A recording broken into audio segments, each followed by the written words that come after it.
The issue of talks between Iran and the United States has become an inseparable part of Q&A sessions and speeches delivered by would-be candidates of Iran's 11th presidential election.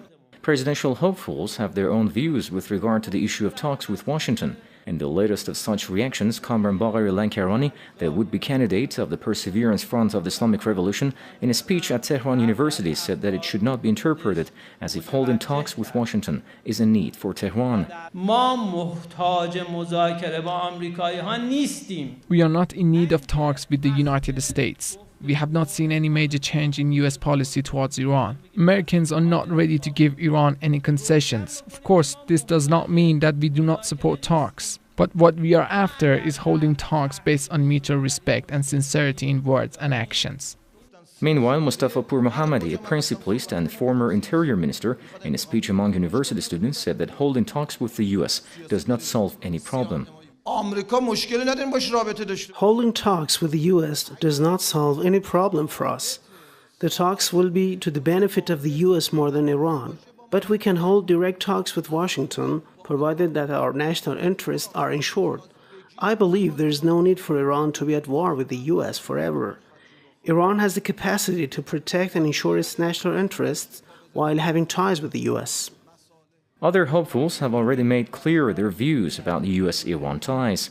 Independent hopeful Mohsen Rezai and Secretary of Iran's Expediency Council has said that under the current conditions, the U.S. will not give concessions to Iran. He believes the Americans are waiting to see the impact of sanctions on the country.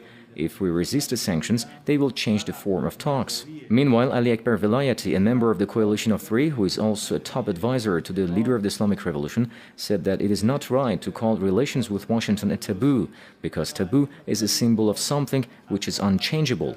If we call it taboo, it means that the policy of the Islamic Republic of Iran with regard to ties with Washington is not logical, which is not right. At the same time, reformist would-be candidate Hassan Rouhani, who is the former secretary of Iran's Supreme National Security Council, says under proper conditions and provided that our national interests are protected, we can resume bilateral ties under the guidelines of the leader of the Islamic Revolution. This is while another reformist hopeful, Mustafa Kavakebian, has said that if elected, he can resume ties with Washington in 6 months through proper management. Such views by the hopefuls come as they can register from May 7th to 11th for the country's 11th presidential election. The Guardian Council vets the candidates for final qualifications. After being vetted by the Guardian Council, the candidates will have 20 days to launch their campaign. Iran's 11th presidential election will be held on June 14th, 2013. Saman Kujuri, Press TV, Tehran.